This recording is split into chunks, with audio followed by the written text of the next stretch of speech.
Halo Halo semuanya, semuanya, kembali lagi di Suara Pionir, cerita mereka, inspirasi kita.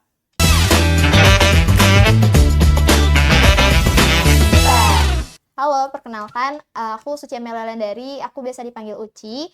Pada kesempatan kali ini, aku menjadi moderator pada podcast Suara Pionir Inspirasi Muda bersama. Halo semuanya, kenalin aku King Haikal Faiz, aku biasa dipanggil King, dan kami dari Kementerian Kominfo BEM Unan, Kabinet Pionir Inspiratif tahun 2025. Nah, Uci, pada podcast kita kali ini, kita itu bakal ngebahas program yang menjadi impian-impian nih bagi setiap mahasiswa yang ada di Indonesia. Uci, tahu nggak sih program itu apa? Apa tuh, Bang? Nah, pada podcast kali ini kita itu bakal ngebahas soal program IISMA. Nah, kebetulan banget nih guys, kita udah ngundang narasumber yang ngikutin program IISMA pada tahun kemarin. Nah, kakak boleh perkenalan diri? Oke, thank you so much. Hai semuanya, perkenalkan nama aku Nur Mainah, biasa dipanggil Muti. Aku dari jurusan Ilmu Komunikasi angkatan 22 dan kebetulan aku juga merupakan salah satu awardee dari program ISMA tahun 2024. Oke, halo Kak Muti. Halo kak, Oke, halo Ci. salam kenal ya kak. Salam kenal juga. Ini Kak. Nah, kebetulan kan Kak, mungkin ada dari pendengar kita itu mungkin yang masih belum tahu atau masih asing sama program IISMA ini. Nah, boleh nggak Kak kami itu dikasih penjelasan sedikit mengenai program yang kayak gimana? Terus kayak siapa sih yang nyelenggarain program IISMA itu? Oke, jadi aku mau jelasin dikit guys terkait ISMA. Jadi ISMA itu merupakan kepanjangan dari Indonesian International Students Mobility Awards. Yang itu sendiri dibikin oleh Kemendikbudristek, bekerjasama juga dengan LPDP, Lembaga Pengelola Dana Pendidikan, yang mana ISMA itu sendiri memang sengaja dibuat untuk biar supaya mahasiswa-mahasiswa dari universitas-universitas yang ada di Indonesia itu juga bisa ngerasain pengalaman langsung untuk belajar di universitas-universitas yang ada di luar, dan itu hanya untuk 1 semester programnya. Kan kakak udah ngejelasin nih IISMA itu apa, siapa penyelenggaranya. Nah, aku mau nanya nih kak, proses seleksi IISMA tuh gimana kak? Dan gimana kayak tahapan-tahapannya saat mendaftar program IISMA kak? Nah, kalau untuk tahapan-tahapannya itu sebenarnya itu memang kayak dalam satu tahapan gitu guys. Nah, cuman mungkin yang bikin lamanya itu di persiapan dokumennya. Jadi kayak beberapa persyaratan yang seingat aku kemarin itu dimintain tuh ada CV, terus ada essay juga yang template-nya memang disediain sama ISMA-nya juga gitu kan. Terus ada sertifikat tes bahasa Inggris, boleh IELTS, TOEFL, Duolingo, dan selain itu pun juga ada gitu kan di beberapa univ. Nah, terus sama ada motivation letter, sama surat rekomendasi juga. Itu sih seingat aku kemarin, berkas-berkas yang diminta. Nah, cuman ini untuk yang tes bahasa Inggris yang kayak TOEFL, IELTS, sama Duolingo itu memang sangat disarankan kita tuh udah ada gitu loh guys, sertifikatnya dari jauh hari gitu. Jadi ketika pendaftarannya buka, kita memang tinggal submit aja gitu, nggak perlu mikirin aku nanti mau ngambil tes apa ya gitu, mau TOEFL atau IELTS atau apa gitu, dan kita udah nggak mikir lagi karena kita udah ada skornya gitu yang bakalan kita submit. Kalau skornya itu berapa kak? Nah, kalau untuk skor itu tergantung juga nih teman-teman. Kalau semisalkannya IELTS, ingat aku itu ada yang bisa nerima 6, ada juga yang 7 standarnya. Terus kalau untuk TOEFL itu ada yang masih bisa nerima 400, cuman rata-rata itu pada 500-an untuk skornya. Nah, kalau untuk Duolingo itu kemarin terakhir seingat aku itu minimalnya 100-an. Jadi itu lebih ke kayak tergantung univ yang mau kita ambil gitu kan. Karena setiap univ-univ yang disediakan sama ISMA itu mereka beda-beda gitu guys persyaratannya gitu. Oh iya Kak, terus kan aku juga udah sering-sering nih Kak cari tahu soal ISMA itu. Terus katanya tuh kayak kebanyakan orang itu kayak nyerah tuh di bagian persiapan dokumen gitu Kak. Dari Kak sendiri itu ada nggak Kak struggle pas persiapan dokumen ini Kak?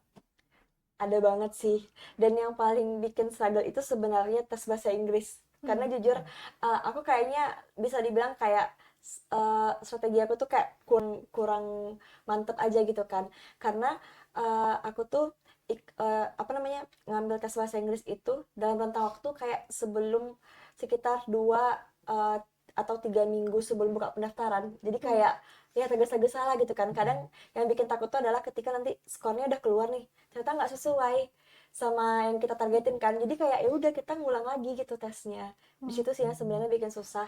Nah, cuman sejauh ini kalau untuk kayak rekomendasi dosen, univ, terus sama bikin CV, sama ngisi esainya itu aman-aman aja gitu.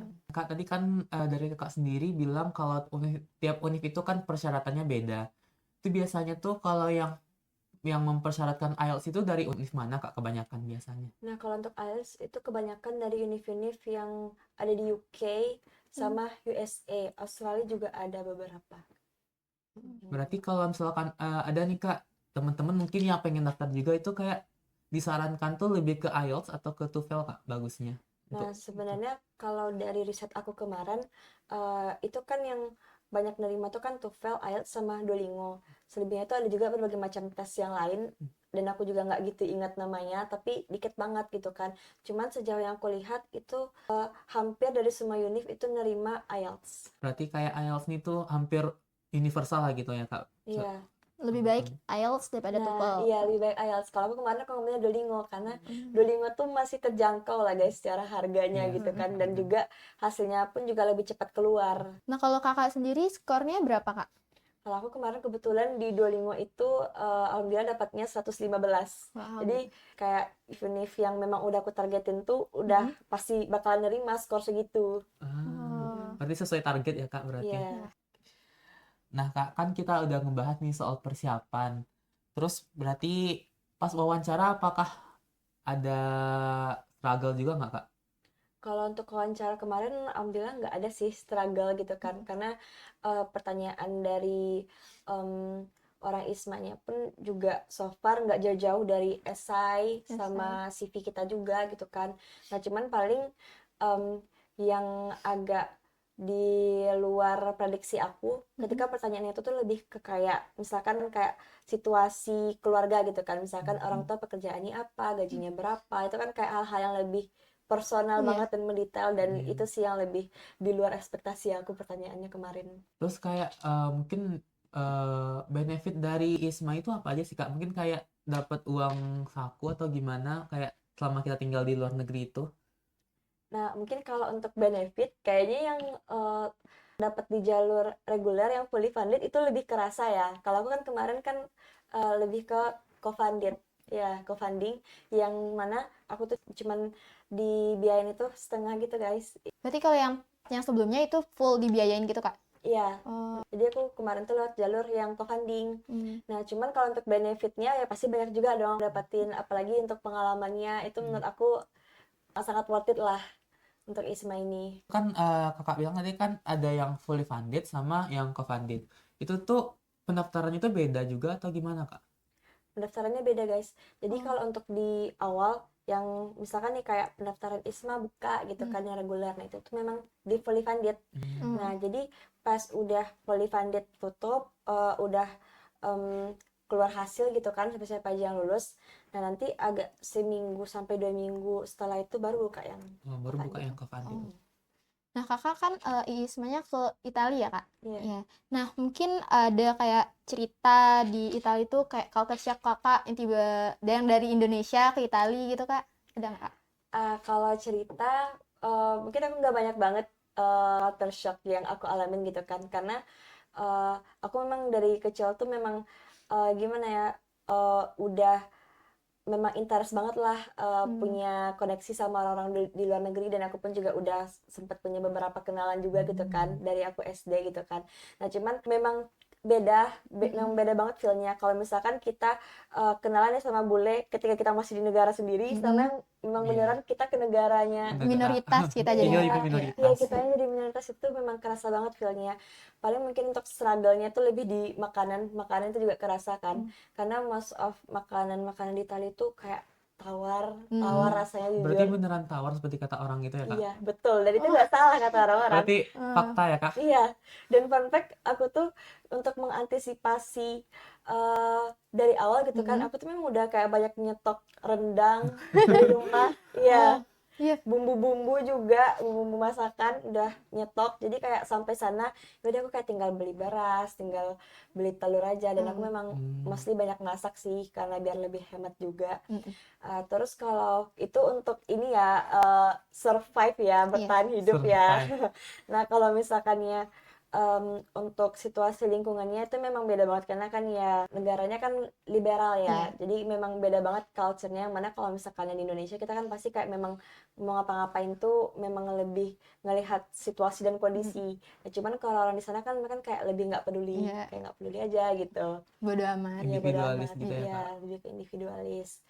Terus juga kalau aku lihat Italia ini mirip-mirip lah keunikannya sama Indonesia gitu kan, kayak banyak banget bangunan peninggalannya gitu kan. Terus culture-nya tuh memang beda banget, ada keunikan budaya tuh kayak kerasa gitu. Nah, terus ditambah juga kayak landmark pariwisatanya juga banyak di Itali. Terus ditambah lagi em, apa ya, mereka kan memang nggak pakai bahasa Inggris ya, jadi kayak nah Sulit. kita ya agak sulit, Iya. dan jadi eh, sama kayak ibaratkannya orang luar negeri mau ke Indo pasti mereka Iya. nggak paham Iya, kan ini nggak bahasanya paham. Nggak bahasa paham. apa, kayak gitu juga kalau kita ke sana gitu, karena Eh, nggak semua orang bisa bahasa paham, Inggris. ya nggak semua orang paham dan nggak semua orang bisa bahasa Inggris gitu kan. Nah, jadi kitanya juga struggle lah belajar bahasa Italia dikit-dikit gitu, Berarti selama Kak di Italia itu berarti Kak udah bisa bahasa Italia sedikit ya, Kak? dikit banget. Dan Mungkin Boleh, Kak? bisa Kak dicobain sedikit gitu. oke, ciao ragazzi, mi chiamo Muti. Kak, apa artinya tuh, Kak? Hai semuanya, nama aku Muti. Wah, Bagus, bagus. bagus. Sesimpel itu. Mungkin dari cerita kakak yang tadi, kayak ada nggak sih kak cerita yang paling berkesan gitu saat kakak ngikutin program ISMA di Itali gitu? Mungkin kayak cerita-cerita lucu atau Iya, gimana gitu, Kak. Mungkin yang masih berkesan yang masih diingat di gitu. kepala Kak masih terngiang-ngiang gitu. Kalau cerita lucu, nah paling ini sih guys, tapi mungkin agak gimana ya tibanya gitu kan. Nah, jadi waktu itu ceritanya, aku kan memang pengen kayak ya nambah temen lah, ibaratnya kan kayak pengen nambah koneksikan, biar deket juga sama teman-teman yang kuliah di Sapienza. Kebetulan aku dapat univnya itu Sapienza University gitu kan di Roma gitu. Nah jadi kayak kepengen nih nambah-nambah temen dari sana gitu kan. Dan kebetulan memang ada suatu komunitas namanya tuh ISN gitu kan, kayak semacam perkumpulan mahasiswa Eropa gitu kan. Oh. Nah, jadi aku udah masuk nih ke grup ISN gitu kan sama teman-teman aku yang lain yang dari ISMA juga kan, yang sama Indo gitu. Nah, terus di ISN itu mereka ngirim semacam broadcast kalau kita tuh bakalan ada acara gathering, namanya kayak gathering mahasiswa gitu kan. Nah, cuman kayak ada peraturan. Nah, peraturannya tuh kayak ada 3, kalau misalkannya kamu single, kamu harus ngambil gelang warna hijau. Kalau kamu taken, ngambil warna merah. Tapi kalau misalkannya kamu kayak lagi ada deket sama Sama orang. someone, itu warna kuning. Terus aku kayak mikir kan, oh ada juga ya aturannya kayak gini. Ya udah aku sama temen aku tuh kayak mau nggak mau ya udah kita pergi, yang penting nambah teman gitu Iya. kan. Nah, itu pemikiran awalnya kan. Dia udahlah pas sampai sana. Nah, udah tuh, udah engage nih sama yang lain tuh, kayak kenalan-kenalan. Ada aku dapat kenalan orang yang dari Iran, dari Paris juga, terus sama yang dari Hungari juga, kayak banyak banget lah gitu kan, kenal-kenalan gitu. Nah, ternyata nih pas waktu udah dipakein gelang, ya ternyata di sana tuh memang istilahnya tuh gathering, maksudnya itu tuh kayak Cari dalam jodoh. rangka, iya, kurang lebih kayak gitu, kayak cari jodoh itu kayak, oh oke, gitu kan. Heeh. Nah, terus ya aku karena memang tujuan dari awal tuh memang nambah kenalan ya, jadi pas keluar dari sana aku memang yang nggak ada aja gitu yang nyantol. Berarti ngambil gelang hijau, Kak? Iya, iyalah. Nah mungkin kayak ada cerita berkesan lah kak ya kan selama mengikuti program ISMA di Itali. Nah mungkin kayak ada tantangan tersendiri nggak kak pas di Itali itu gitu? Selain dari bahasa mungkin, Kak. Iya. Tantangannya ini sih. Karena kan aku kan kemarin tuh karena kami yang ke Sapienza ini kami nggak dapat asrama dari Sapienza University. Jadi kan kami lebih ke ini ya, apa namanya? Cari apartemen kan, cari apartemen tinggal, dan mostly ternyata apartemen yang lebih terjangkau tuh kayak lebih jauh gitu loh lokasinya daripada univnya gitu kan. Nah jadi aku tuh sama temen aku yang memang lagi sama-sama nyari tempat juga kan. Nah jadi kami lebih kemikirin harga kan di awal Iya, gitu iya. kan. Jadi udahlah mau di mana aja, yang penting harganya terjangkau dulu gitu. Mm-mm. Yang penting selamat dulu lah buat harga tempatnya Mm-mm. gitu kan. Jadi ya udah.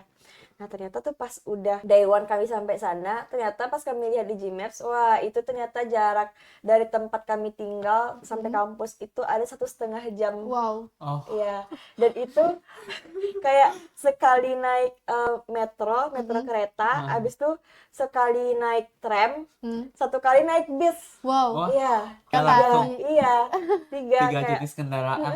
tiga jenis kendaraan, 3 kali nunggu, Mm. 3 kali pula tuh struggle-nya. Belum lagi kalau pagi-pagi tuh emang rame banget kan Iya. orang gitu di weekdays apalagi. Jadi kayak gitulah Pernah perjuangannya. nggak Kak? Mungkin karena yang jauh itu pernah sampai telat ikut kelas. Iya sering, bahkan aku nggak sering banget aku nggak hadir malah gara-gara itu. Karena fun fact guys, untuk di Mm. Sapienza, karena Sapienza tuh merupakan salah satu univ yang pokoknya mereka tuh banyak banget nih nampung mahasiswa pertukaran pelajar, mahasiswa dari luar negeri, dan jadi kayak rata-rata kelas yang diadain sama dosennya itu Mm-mm. bisa offline bisa online. Jadi kayak sekalipun aku nggak hadir ya udah aku bisa lewat Zoom aja gitu. Oh, berarti sekali Oh, langsung gitu ya, Kak? Iya, jadi kayak ibaratkan itu kalau misalkan aku udah setengah kayaknya telat, dia udahlah aku Online. ya berarti online aja. tergantung dari mahasiswanya sendiri aja ya Kak. Berarti mau ikut kelas offline atau Iya, online. iya, di Oh. situ enaknya. Oh. Kan kebetulan kita udah langsung ngebahas nih Kak soal tentang kuliahnya. Mhm. Boleh tahu nggak Kak kayak sisi akademik dari Univ Kakak itu sendiri itu kayak gimana? Sistem kuliahnya itu kan pasti beda kan seperti yang Kak bilang tadi sama di UNAN itu kayak gimana nggak Kak? Ada perbedaan yang kayak mencolok banget gitu nggak Kak? Menurut aku lumayan mencolok sih, karena kan kebetulan aku udah di jurusan ilmu komunikasi, jadi kayak tiap pertemuan tuh masih presentasi Mm-mm. berkelompok gitu kan. Nah terus tugasnya beda-beda matkul juga kan, ada yang satu matkul ini sekali seminggu tuh ada tugas, Mm. terus ada juga yang enggak gitu kan. Nah kalau untuk di Sapienza kemarin, jujur guys, kami itu memang nggak ada presentasi tiap minggu tuh nggak ada gitu kan. Justru malah presentasi itu kalau memang di sediain nih tugas, dikasih tugas buat presentasi itu baru kami presentasi, dan dosennya tuh memang kayak full ngajarin, kayak memang bener full ngajarin tuh, masih kayak kita waktu masih SMA. SMA. Iya, kayak kayak gitu banget Masih persis. diajarin dari awal ya, Iya, Kak? Dari awal betul. sampai paham. Mm-mm. Kayak diajarin kan, habis itu nanti pas mau selesai kelas nanti disediain tuh kayak sumber-sumber lainnya, sumber-sumber lain dari materi yang diajarin hari ini tuh di sini gitu kan. Nah habis itu nanti biasanya tuh aku kayaknya sekali 2 minggu tuh pasti ada tugas sih dari dosennya, dan cuman itu rata-rata tuh lebih ke kayak eh resume materi. Mm-mm. Kita udah bahas tentang Kakak selama di Itali dan perkuliahannya tuh gimana kan, Kak? Nah, tips and tricks untuk lolos IISMA gimana, Kak? Kalau tips and trick untuk lolos ISMA, nah ini mungkin tipsnya tuh nggak ketika teman-teman lagi isi dokumen ya menurut aku. Cuman ini tuh kayak semua tips yang semua orang harus lakuin itu nggak sih ketika kuliah. Lebih ke kayak ketika kamu kuliah, ya udah kamu harus cari minat kamu tuh kemana gitu kan. Kamu mau ikut organisasi kah, atau misalkan mau fokus ikut lomba kah? Kita tuh memang udah harus jelas gitu, udah harus ada persiapan ketika di awal kuliah tuh kita tuh mau ngapain gitu. Jadi kayak ketika teman-teman nanti udah ikut tes, terserah mau tes ISMA atau mau tes beasiswa atau apapun, kita udah siap kan CV dengan pengalaman kita sama kuliah itu apa aja gitu kan. Itu sih yang pertama kali gitu kan, kayak kita memang udah harus jelas kuliah ini mau dibawa kemana gitu, mau dihabiskan untuk kegiatan apa aja gitu kan. Udah ada tujuannya gitu ya, Kak? Nah betul. Nah terus juga untuk ISMA karena memang programnya internasional, bahasa Inggris itu memang paling penting banget. Aku nggak bisa bilang nggak perlu bahasa Inggris, nggak, itu salah guys. Memang harus. Itu yang wajib banget ya, Iya, Kak? Wajib banget ya Kak. iya. Dan fun fact guys, aku tuh sebenarnya dari awal aku kuliah semester 1, aku tuh memang udah ngincer ISMA ini sih. Oh, Iya, udah ada plannya. iya memang udah ada plan. Jadi kayak most of time ketika aku udah selesai kuliah nih, kayak waktu senggang, ya udah aku kayak nonton film bahasa Inggris atau misalkan buka aplikasi Duolingo dan lain-lain, kayak ada aja tuh yang aku kerjain yang penting berhubungan sama bahasa Inggris. Nah Kak, kebetulan aku juga pengen tahu nih Kak, Kak kalau yang di ikut IISMA itu untuk program studi yang di universitasnya itu apa Kak? Apakah itu linear sama, apakah itu sama persis sama jurusan kita yang di Indonesia? Apakah bisa berbeda gitu Kak? Nah, kalau itu sih lebih tergantung ke kitanya sama tergantung tergantung pilihan kita sama tergantung dari mana univ kita berasal kan, dari mana jurusan sama background fakultas kita juga gitu. Nah, sebenarnya guys kalau untuk di ISMA tiap univ itu menyediakan course-nya tuh yang berbeda-beda. Jadi misalkan kayak ada tuh seingat aku yang di Sweden itu tuh mereka nyediain 8 course dan itu tuh memang eh, lebih linear tuh kayak ke biologi, terus ke kedokteran. Terus ada juga kalau di Sapienza yang univ aku kemarin, itu Sapienza tuh lebih ke kayak ekonomi, terus lebih ke sosial, gender, lebih apa ya, lebih gimana ya, lebih dekat lah sama aku yang backgroundnya dari FISIP gitu. Ya, jadi makanya kemarin aku milih di Sapienza gitu. Nah, cuman itu kan balik lagi nih ke kitanya masing-masing. Karena ada juga beberapa teman aku tuh yang mereka dari jurusan, ada tuh yang dari kedokteran hewan, terus ada juga yang dari teknik. Nah, tapi mereka tetap ngambil yang di Sapienza yang mana itu jauh beda Beda. kan Iya, beda pelajarannya banget. gitu. Nah, kalau boleh tahu kalau Kak sendiri tuh di Sapienza tuh jurusan apa, Kak?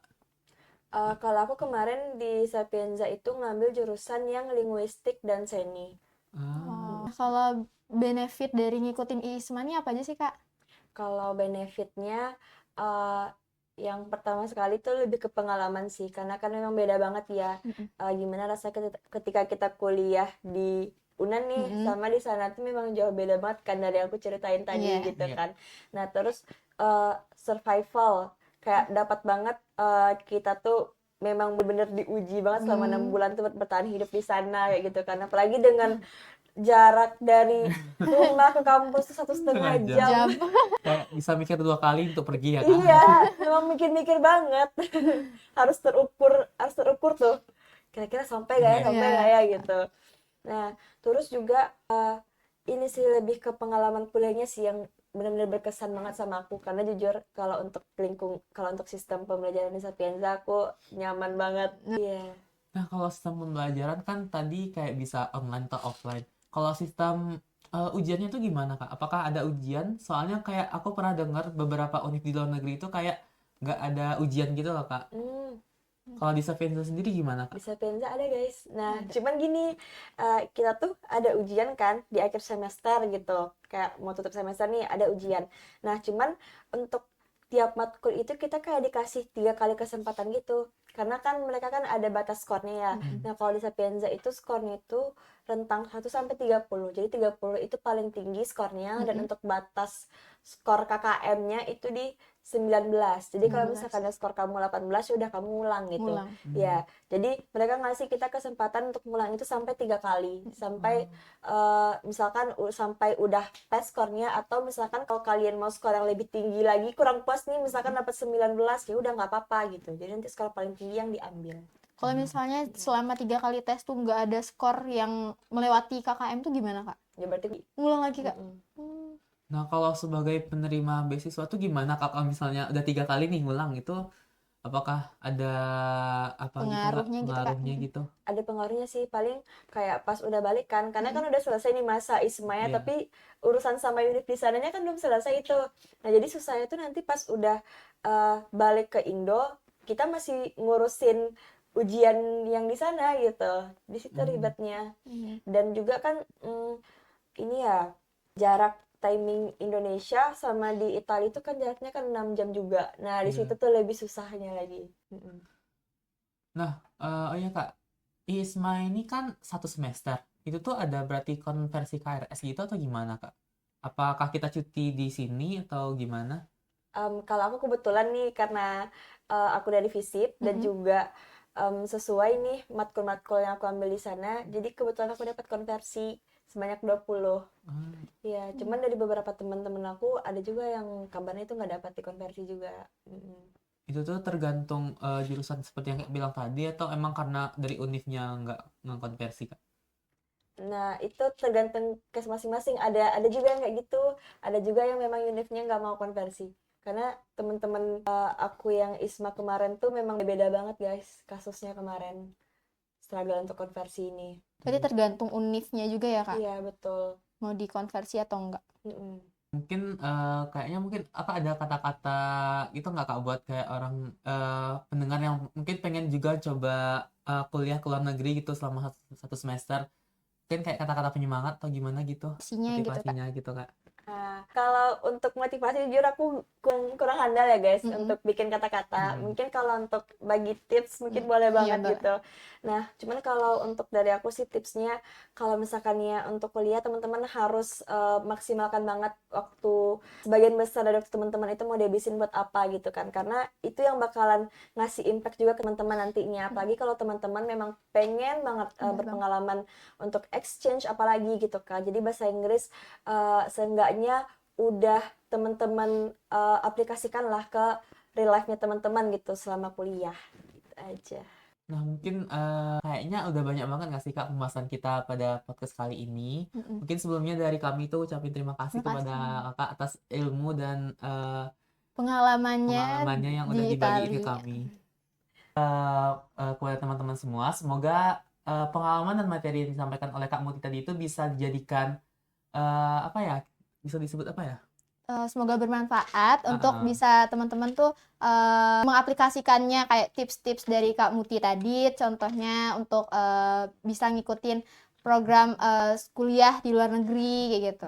Ingat yang Kak Muti bilang kalau pengen kuliah ke luar negeri, bahasa Inggris itu penting ya guys. Ingat. Baiklah, terima kasih kepada teman-teman semuanya. Aku King Haikal Faiz. Aku Suci Amila Landari. Kami Kami berdua berdua pamit pamit undur undur diri. diri. Sampai Sampai jumpa jumpa di di Suara Suara Pionir Pionir selanjutnya. selanjutnya. Dadah! Dadah.